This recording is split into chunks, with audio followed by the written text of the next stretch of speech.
Hello everyone, Coach Andre here, and today I wanted to talk about setting goals.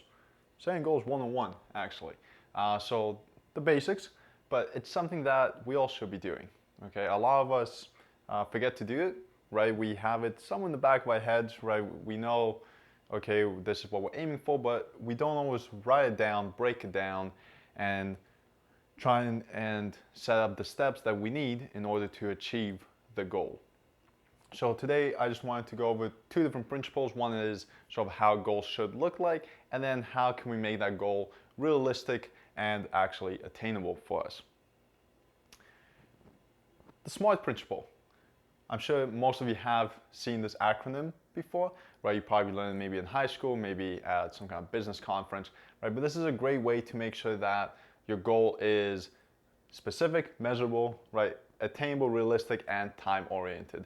And all of those are really important in order for us to have a chance of actually hitting our goal, right? So I'll run through this really quickly. I won't spend too much time on the acronym, and then we'll move over to this nice, lovely little triangle that I drew right over here, and that will actually help us figure out where do we start and then how do we actually work towards that goal.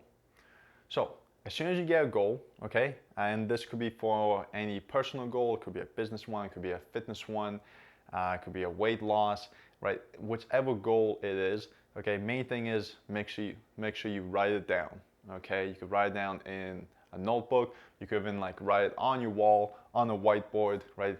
The more often you see it, actually, the better that is. Now, for the SMART principle, right?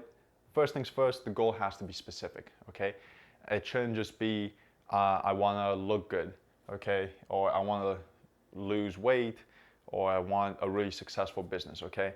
We need a way to make sure that once we achieve that goal, we actually know we've achieved it, okay? So for the specific one, you could say, I want to lose 20 pounds. Or you could even be more specific, say, I want to lose 20 pounds of fat, okay? For the M, measurable, can we measure the goal?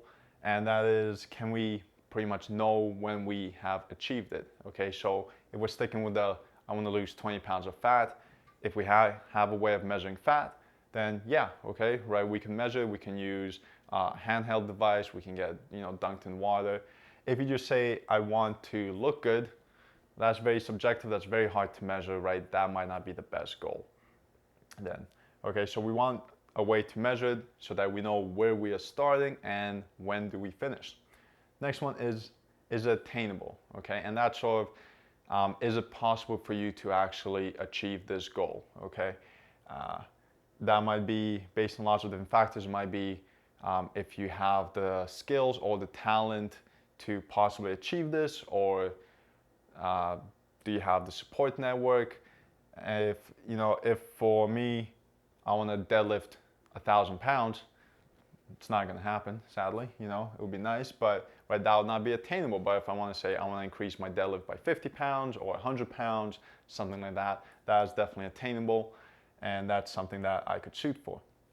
The R, that's realistic or relevant, and that is basically, is this goal something that you are willing to put your time and effort in from your life to actually achieve this goal? Okay, so just make sure that it aligns with either your beliefs or what you are doing at this time, or just how the goal you're writing right now, how does that work with other goals that you have currently going in life? And last but not least, time oriented. Okay, we want to make sure that we have some type of time schedule set, and that we know by when we need to finish that goal. Okay, that could be just like a self-set time. That's perfectly fine, right? You could say 6 months, you could say 12 months, or you could even just have some kind of event, right? So if you're a runner, a lot of people like to, set a 5K race or a half marathon or full marathon, right? And sign up for that event, and that will help keep you accountable, right? It's really good to have things that keep you accountable. Okay, and don't worry, I'll go over an example at the very end, how to actually set the goal. Right now, I just wanted to run through the acronym very quickly. Now, the main thing I want to go over is these three types of goals. Okay, Most of us have heard about the SMART one, but this is how we are actually going to set up the goal and set up the steps in order to achieve it. And this is something that, right, you should definitely be doing, or if you're working with a coach, they should be doing.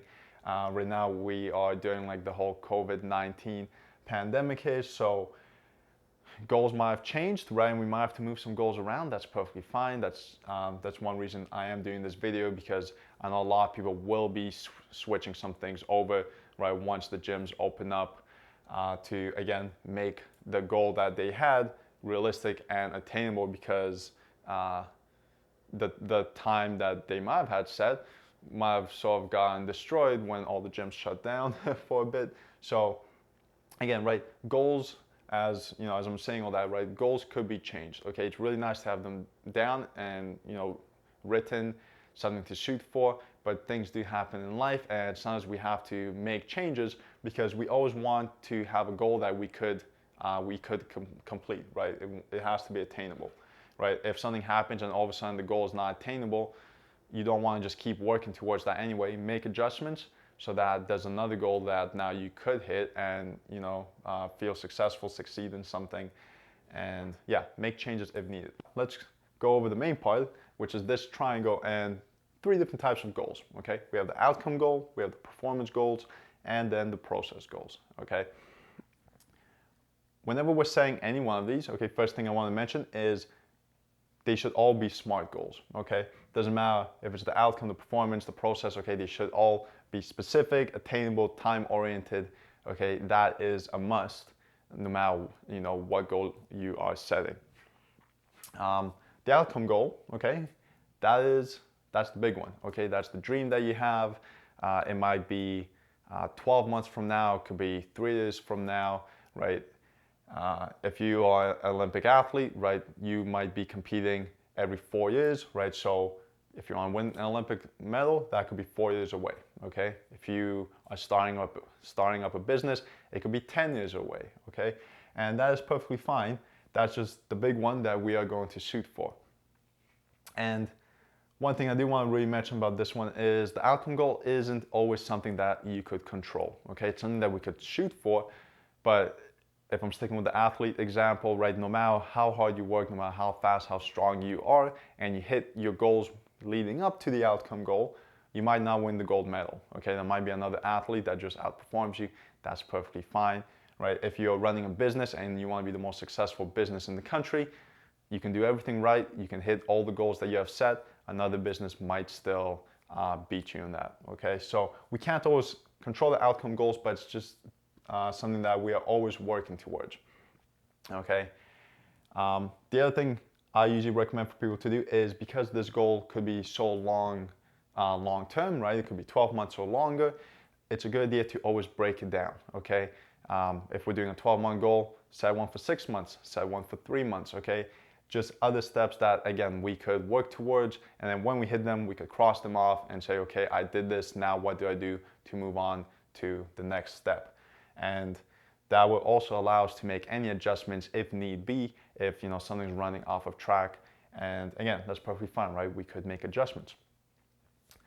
Moving on from the outcome goal, we have the performance goals. Okay, another way of thinking of these are the standards that we must hit in order to achieve the outcome goal. Okay, so what will you be doing when you get that goal? If you are, you know, a 5K runner, right? You like running 5-kilometer races and you want to be really competitive. You know that you should be running, you know, sub 3.5 minutes per kilometer, definitely sub 4 minutes a kilometer, right? Getting really close to that 3 minutes a kilometer. If you do not hit that standard, you will not be competitive in the race, you will not win, okay?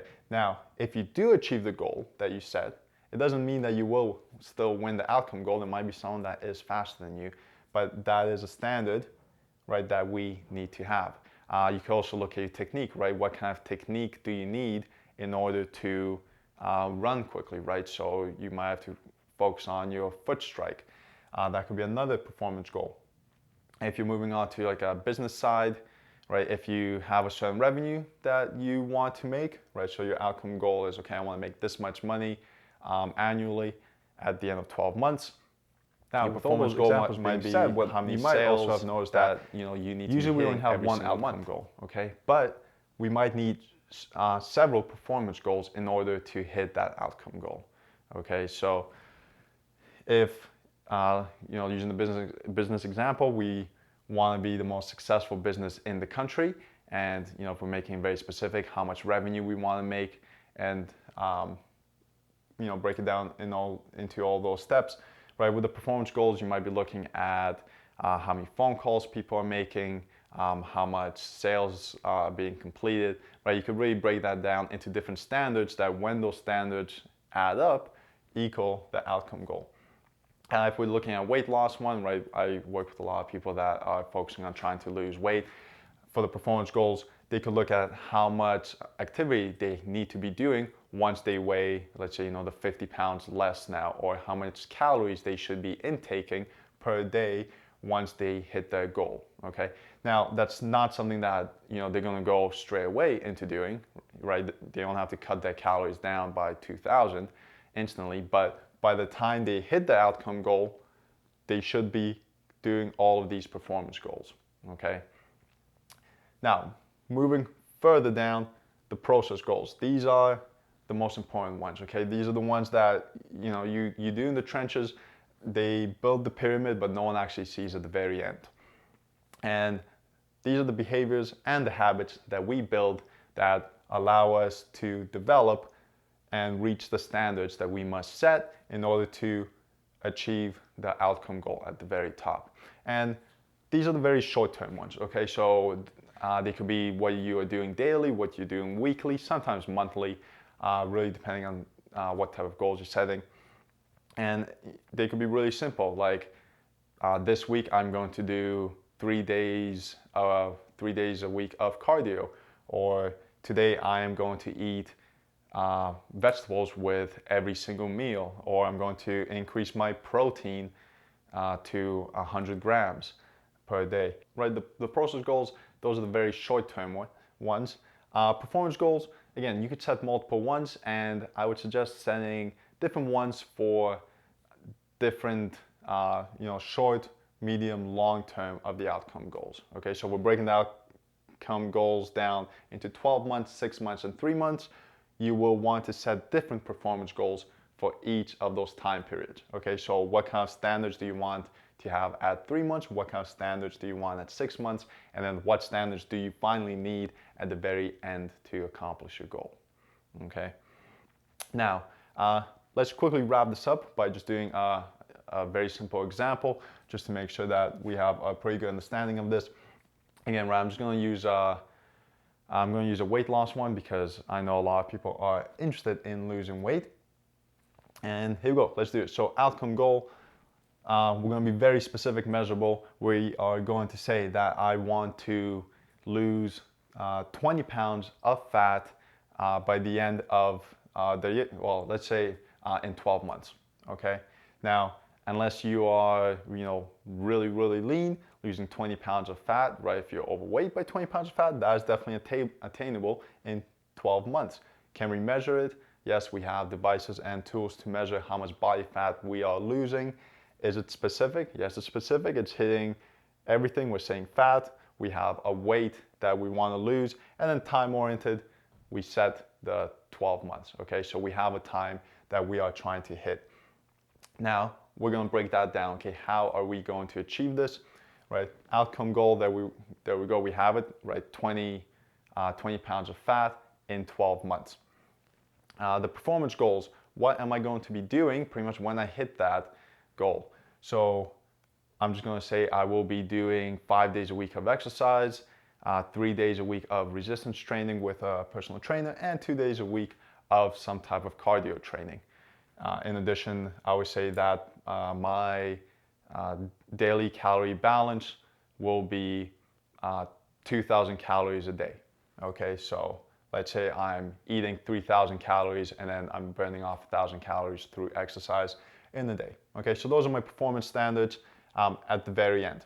Now, if I'm breaking down that outcome goal, right, we had 20 pounds in 12 months, I could say that at the midpoint, maybe I would want to be down about 12, 13 pounds of fat. right? And then I could set performance goals for that as well, okay? So maybe at the 6 months point, I'm not doing 5 times a week of exercise, right? That might be a bit too much still, but maybe I'm doing just 3 days a week of exercise, 2 days a week of resistance training, 1 day a week of cardio, okay? Now, moving down to the process goals, what am I going to do today to make that happen? And let's just say today I'm going to do 60 minutes of exercise, and I will have a cup of vegetables with every single meal, okay?